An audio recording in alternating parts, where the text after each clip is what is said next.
Hello. Today I am going to step away from Myers-Darwin's doubt for at least for this video. It's related, but it's not specifically about Darwin's doubt. This is about the creationist and ID supporter view of evidence, or what qualifies as evidence for something, or I guess a refutation of something is more important. Hopefully I can make some sense out of this. This is something that's been I've noticed a lot. I've noticed for years, but it's becoming it's much more evident now that I'm actively engaging some of these supporters of Stephen Meyer. And this is the idea that you can counter, if I make a claim, let's say like my last few videos, I show a quote from Stephen Meyer, and I show where he removed words from that quote to change the meaning, and then argue that the scientist supports Meyer's viewpoint, which again is extremely deceptive. The point I'm making is that Meyer is being deceptive about that. That's the point.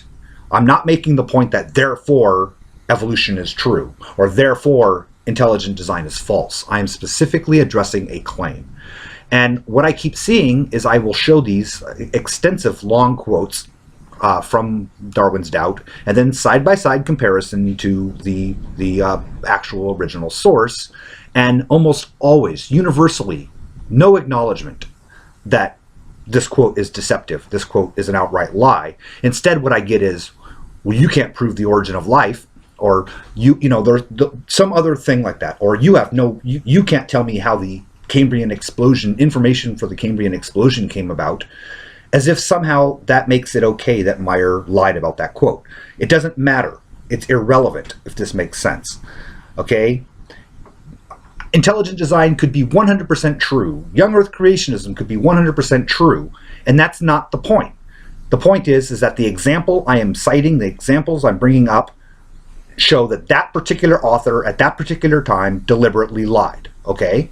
That's what I'm speaking of. And I can't get anybody to acknowledge that, no matter how detailed of an explanation I get, or how well I show the actual original source, how well I cite the source. Instead, they jump to the next topic. Well, you don't know that, which is pointless. So it's okay that Meyer lies? Is it okay that Meyer misquotes Bowring or misquotes other scientists, Irwin and Valentine, to make his claim? Because intelligent design is true anyways, so therefore it's okay that he can say whatever kind of bullshit he wants to.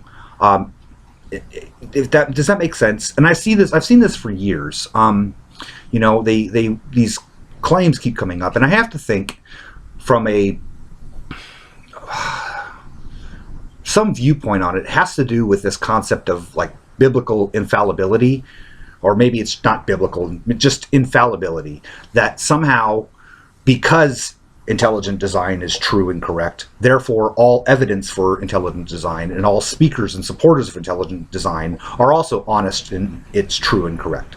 You see what I'm saying?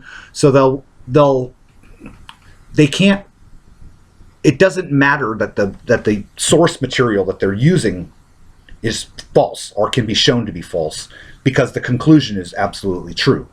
And that's just not the way that the world of facts work. You can't do that. I mean, evolution, I support the theory of evolution, common descent, natural selection, and random mutation.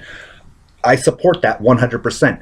That doesn't mean if I pick up an article on some new evidence for evolutionary biology and I look at that, I can look at it and go, that's bullshit. That's not, that they're drawing conclusions with insufficient data, or their conclusions are wrong, or they're not taking some other aspect into account. That happens frequently, okay? Science is a cutthroat business.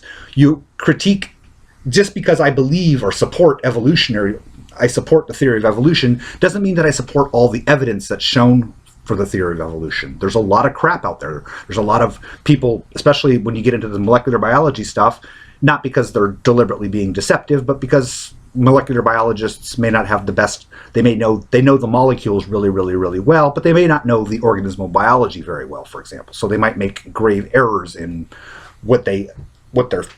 how they're interpreting their results, when it would be, if they had talked to a morphologist, for example, then the problem would have been cleared up easily.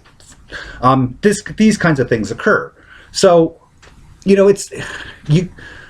I don't grasp why I guess you see the same thing in politics. It's the same thing when you look at, Facebook, everybody's aunt that posts something, and then when you say, well, that's simply false, they jump to,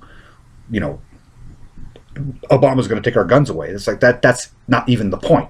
The point isn't whether or not one party or the other party is right or wrong. The point is this particular example is demonstrably false.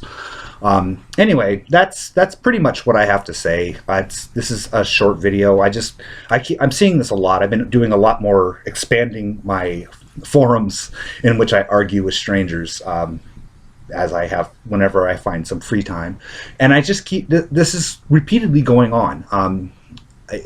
It perplexes me. It has me completely confused as to how that constitutes an argument. I guess that because this other thing could be true, therefore all of the evidence. Anyway, I'm sorry, I'm rambling on now. All right, you guys take care. This is going to be, I'm going to try to hopefully fix my rendering problem and improve my video quality a little bit. So you guys take care. Bye.